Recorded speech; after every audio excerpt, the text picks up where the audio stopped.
महाराज, असली साधु की पहचान बताओ, सच्चा संत कौन है, कैसे पहचाने, सच्चे संत की क्या पहचान है। जब आप कोई भी चीज वर्गीकृत करते हो या खोजते हो, पहचानने की कोशिश करते हो, तो कैसे पहचानते हो। देखो, गुणों के द्वारा ही पहचान होता है। आप चाहे बाजार में सब्जी लेने भी जाते हो ना, लौकी खरीदो, भिंडी खरीदो, कुछ भी खरीदो, उसके गुण को आप देखते हो काम का है कि नहीं है। आप जीवन के किसी भी स्तर पर, किसी भी परिस्थिति में, कहीं भी, किसी के भी जीवन में आप देखोगे तो पहचान आप करते ही इसलिए हो जिसकी जरूरत है, जिसकी आवश्यकता है, मांग है, भूख है। जरूरत ना हो, आवश्यकता ना हो तो आप क्यों पहचानोगे। ओम सर्वत्र विद्यमान सर्वसमर्थ प्रभु को मैं नमस्कार करता हूँ। सर्वसमर्थ प्रभु मन बुद्धि वाणी को ज्ञान के प्रकाश से प्रकाशित करें। आप सभी का मंगल हो, आप सभी का कल्याण हो। एक बड़ा ही व्यापक प्रश्न है, सब लोग पूछते हैं, मुझसे भी तमाम लोग पूछते हैं, बहुत बार पूछते हैं, महाराज असली साधु की पहचान बताओ, सच्चा संत कौन है, कैसे पहचाने, सच्चे संत की क्या पहचान है। बहुत लोगों ने मुझसे भी पूछा और तमाम साधु संतों से लोग पूछते रहते हैं। शायद आपके भी मन में कभी ये प्रश्न आया हो, संभव है कि आया हो, पर ये प्रश्न पूछने वाले तो बहुत लोग मिल जाते हैं, परंतु ये प्रश्न कोई नहीं पूछता है कि सच्चे संत की पहचान करना क्यों है, जरूरत क्या है, आखिर क्यों पहचानना चाहते हो सच्चे संत और असली साधु को। देखो, कोई भगवा पहन लेने से, ये मोटा रुद्राक्ष और कंठा माला पहन लेने से, ठीक है, मस्तक पे तिलक लगा लेने से, चंदन टीका कर लेने से साधु कोई नहीं हो जाता है ना। साधुता एक अलग ही दैवीय स्वभाव है, ऊर्जा है, दिव्यता है ना। सबसे पहले ये जानते हैं कि जरूरत क्या है। देखो भैया, आप कोई भी, कुछ भी, जो भी आपकी आवश्यकता होती है ना जीवन में, जब आप कभी भी कुछ भी पहचानने की, मतलब विभाजन, पहचानना मतलब विभाजन करना, तमाम सारी चीजें हैं, इसमें कौन सी चीज यह है, कौन सी वह है, विभाजन ही तो करते हैं ना, वर्गीकरण, है ना। माने कौन साधु है, कौन असाधु है, कौन साधु है, कौन संत है, कौन साधु संत नहीं है ना। यही तो मतलब है ना, विभाजन ही तो करते हैं। बोले ये साधु नहीं है तो साधु नहीं है, मतलब कोई और है ना। तो जब आप कोई भी चीज वर्गीकृत करते हो या खोजते हो, पहचानने की कोशिश करते हो, तो कैसे पहचानते हो। देखो, गुणों के द्वारा ही पहचान होता है। आप चाहे बाजार में सब्जी लेने भी जाते हो ना, लौकी खरीदो, भिंडी खरीदो, कुछ भी खरीदो, उसके गुण को आप देखते हो, ये काम का है कि नहीं है। हाँ? जो उसके मूल गुण हैं उस वस्तु के, वह उसमें निहित है या नहीं।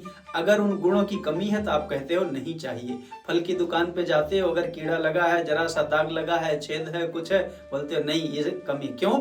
उसका जो स्वाभाविक गुण था उसमें न्यूनता आ गई है। मतलब क्या है, गुण आपकी आवश्यकता है, जरूरत है, भूख है आपकी, है ना।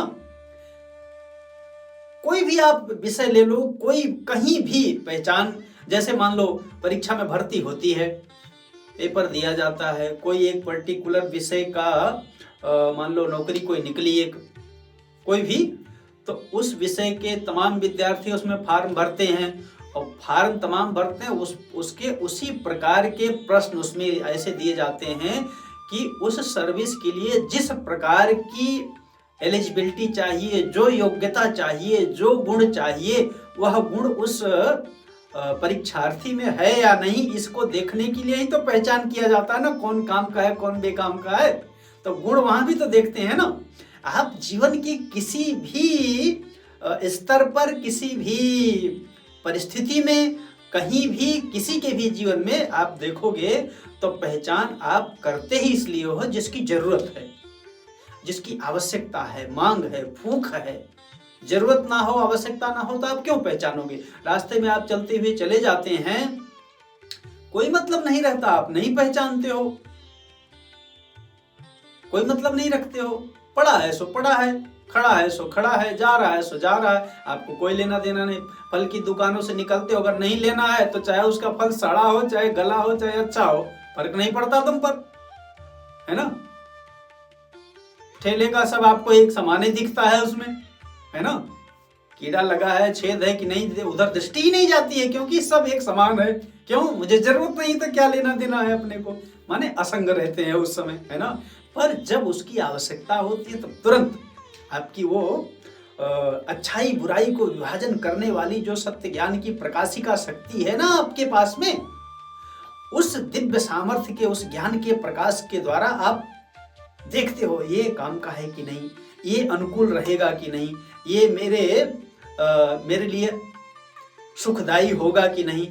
तो तात्पर्य है कि गुणों के द्वारा ही आप पहचान करते हो, और गुण आपकी भूख है, इसलिए संत की पहचान करना है। अब आते हैं कि सच्चा संत कौन है, सच्चा साधु कौन है। देखो भैया, सच्चे महात्मा को पहचानना तो लगभग असंभव जैसा है, परंतु कुछ स्थूल 2-4 सूत्र हैं, लक्षण, गुण, जिनके द्वारा आप अच्छे संतों का संग प्राप्त कर सकते हैं पहचान करके।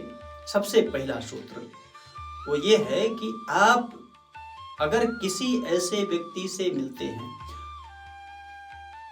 एक और बात मैं कह दूं, महात्मा कोई जरूरी नहीं कि अगर भगवा पहन रखा है तो वह महात्मा ही होगा, और कोई जरूरी नहीं कि अगर उसने पैंट और कोट पहन रखा है तो वह महात्मा नहीं होगा, है ना। ये तो बाहरी श्रृंगार मात्र है। साधुता किसी व्यक्ति की बपौती नहीं है, वो पैंट पहन करके भी आ सकती है और भगवा पहनने पर भी नहीं आ सकती है ना। साधुता भीतरी वस्तु है, वो आंतरिक सौंदर्य है। जैसे महात्मा का ये बाह्य सौंदर्य है ना, बाहरी सुंदरता है, माला है, चंदन है, इनका भी अपना मूल्य है, ये कोई मूल्यहीन नहीं है और ना ही अकारण है, इनका भी अपना एक विज्ञान है, वो अलग विषय है। पर ये बाहरी श्रृंगार है, ये बाहरी सौंदर्य है। लेकिन जो साधुता है ना, वो दिव्य गुणों का जो सौंदर्य है वो भीतरी सौंदर्य है ना। अब उसको कैसे पहचाने किसी के भीतर साधुता है कि नहीं। सबसे पहली बात, आप जब किसी साधु के पास, जिसको आप साधु कहते हो, जब आप उसके पास जाएं तो वहां पहुंचते ही अगर आपका मन शांत होने लग जाए, आपकी कामनाएं घटने लग जाएं, मिटने लग जाएं, प्रश्न पूछने की मतलब कोई प्रश्न ही ना बचे, संसार का चिंतन खत्म होने लग जाए, आपके चित्त में अनायास अप्रयास बिना कारण के प्रसन्नता प्रकट हो जाए, आपका चित्त सरस होने लग जाए, बिना कुछ किए हो भैया, ढोलक बजा करके, कीर्तन करके, पाठ करके, उसमें तो रस सभी को आता है यार। कहीं भी आप ढोलक बजाओगे, वो उसमें एक जो राग का जो गुण है शब्द का, वो तो आपके कान में जाएगा तो अच्छा तो लगेगा ही। कोई भी पाठ पढ़ोगे, जो छंद का, जितनी भी धर्म ग्रंथ है वो सब छंदबद्ध है ना, तो उस छंद के राग में वहां भी एक सौंदर्य है, एक मधुरिमा है, एक आकर्षण है, तो आप पाठ करोगे तो वो भी अच्छा ही लगेगा, कीर्तन करोगे, भगवान का नाम है, वो भी अच्छा ही लगेगा, बुरा तो नहीं ही लगेगा, है ना। अगर तुम्हारे भीतर थोड़ी सी भी सात्विकता है तो आप जब किसी साधु संत के पास जाएं तो वहां बैठते ही अगर आपका मन शांत होने लग जाए, आपको अनायास सानिध्य मात्र से एक मधुरिमा, एक मिठास, एक प्रसन्नता मिलने लग जाए, एक रस मिलने लग जाए, सीधी भाषा में समझ लो अच्छा लगने लग जाए, बिना कुछ किए अच्छा लगने लग जाए, आप प्रसन्न हो जाओ बिना कुछ किए, तो समझ लेना कि वहां साधुता जरूर है। अब देखो, क्योंकि जो स्वयं शांत नहीं है ना, जो दीपक स्वयं प्रकाशित नहीं है, वो दूसरों को क्या प्रकाश देगा।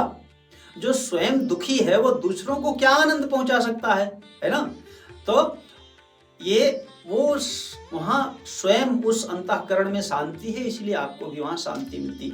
ये बड़ी मूल्यवान कसौटी है साधु के संग का जो प्रभाव है उसको जानने के लिए। इसके आगे आप बढ़ो, सामने वाला शांत होगा तभी आपको शांति मिलेगी।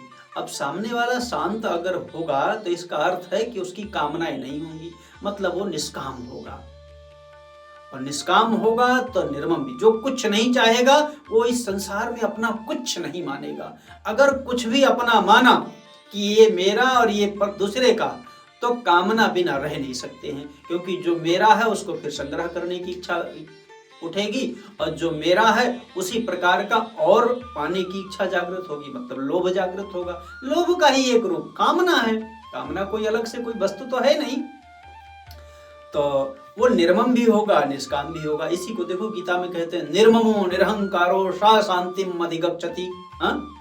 जो निर्मम है वहां निरहंकार शब्द का प्रयोग किया गया है, पर जो निष्काम होगा निरहंकार हो ही जाएगा, है ना, क्योंकि अहंकार तभी तक है जब तक आपके भीतर कोई कामना है। निष्काम होते ही अहम का लोप हो जाता है, अहम का जो है अहम स्व में विलीन हो जाता है, ऐसा समझ लो। अहम मतलब नहीं रहता है, तो अहंकार जब नहीं रहता है तो अपने आप वहां शांति ही शांति है। और सर्वभूत हितेरता, सभी प्राणी मात्र के, अब जो निर्मम होगा, जो निष्काम होगा, जो शांत होगा, जिसकी कोई इच्छा नहीं होगी, वह पर दुख कातर जरूर होगा, है ना। दूसरों के दुख से दुखी होने वाला होगा और दूसरों के सुख से सुखी होने वाला होगा। मतलब करुणा और प्रसन्नता उसकी व्यक्तिगत संपत्ति होगी। वह दुखियों को देखकर करुणित होता होगा और सुखियों को देखकर प्रसन्न होता होगा, है ना। जिसके चित्त में करुणा और प्रसन्नता रहती है वो समता में निवास करता है ना। अच्छा, और देखो इसी को जो है वो गुजरात के एक भक्त हो गए, उनका नाम है नरसिंह मेहता जी। कहते हैं साधु जन तो तेरे कहिए जे पीर पराई जाने रे। मतलब महात्मा उसको कहना चाहिए जो दूसरों के दुख को अपना समझ सके, है ना, दूसरे को दुख को समझता हो, अपना मानता हो, दुख मिटाने में सहयोग करता हो। रामचरितमानस में इसी बात को देखो, कहते हैं पर सुख सुख देखे दुख दुख पर। मतलब दूसरों के सुख को देखकर सुखी होता है, दूसरों के दुख को देखकर दुखी होता है। अब उदाहरण तो और भी बहुत सारे सब कुछ है, पर जो मुख्य लक्षण है ना आप पहचान, क्योंकि देखो कंठा भी पहन रखा है, भगवा भी पहन रखा है, या पीला वस्त्र, नीला काला वस्त्र, सफेद वस्त्र या लाल वस्त्र या किसी भी प्रकार का वस्त्र पहन रखा है मान लो, और जटा भी है मस्तक पर, खूब बढ़िया लंबी चौड़ी दाढ़ी है, मस्तक पर खूब त्रिपुंड उर्पुंड और नाना प्रकार के सजा हुआ तिलक भी है ना, और बुद्धि से पढ़ा लिखा वो विद्वान भी अगर वो, पर फिर भी हो सकता है कि उस व्यक्ति के भीतर में कामना हो सकता है उस व्यक्ति के भीतर भोग की वासना हो। बहुत संभव है कि वह व्यक्ति बाहर से दिखाने में साधु लग रहा हो पर भीतर से वो विशुद्ध भोगी हो, है ना, ये संभव है। तो बाहरी रूपरेखा को देख करके आप पहचान नहीं कर पाएंगे। तो अब मान लो बाहरी रूपरेखा देख के नहीं पहचानना, तो क्या किसी का अपमान करना? नहीं, बिल्कुल नहीं, किसी का अपमान नहीं करना है। लेकिन चूंकि साधु का संग करना है ना, संग क्यों करना है पहले अभी बताया। साधु को पहचानने की जरूरत क्या है? क्योंकि संग करना है। संग क्यों करना है? क्योंकि साधु संग की जरूरत इसलिए है कि जो साधुता है ना उसकी भूख है। साधु मतलब क्या? जो बुराई रहित है, इसके भीतर बुराई नहीं है। बुराई क्या है? सुख का लालच ही बुराई है। जिस व्यक्ति के भीतर सुख का लालच नहीं है वह बुराई नहीं कर सकता है। सुख के लालच में ही फंस करके व्यक्ति, है ना, लोभ के कारण कामना उत्पन्न करता है और फिर नाना प्रकार के दुराचार, अत्याचार और सब करता है फिर, है ना, बेविचार। आशा करता हूं कि इस अनुभव ज्ञान चर्चा में, इस लघु चर्चा में आपने, यदि वो जो 2 प्रश्न थे, साधु को क्यों पहचानना है और साधु की पहचान क्या है, और बहुत कुछ आप समझ चुके होंगे। अगर आपको ये अच्छा लगे तो आप चाहो तो अपने यार दोस्तों मित्रों को भी शेयर कर सकते हो, साझा कर सकते हो। चाहो तो चैनल से भी जुड़ सकते हो। हाँ, परमात्मा की दी हुई जो प्रेरणा है, जो ज्ञान है, जो सामर्थ्य है, सब उन्हीं को मैं समर्पित करता हूँ और उन्हें मैं बार बार नमस्कार करता हूँ। हरि ओम तत्सत, हरि ओम तत्सत, हरि ओम तत्सत। आप सभी का मंगल और कल्याण हो। ओम।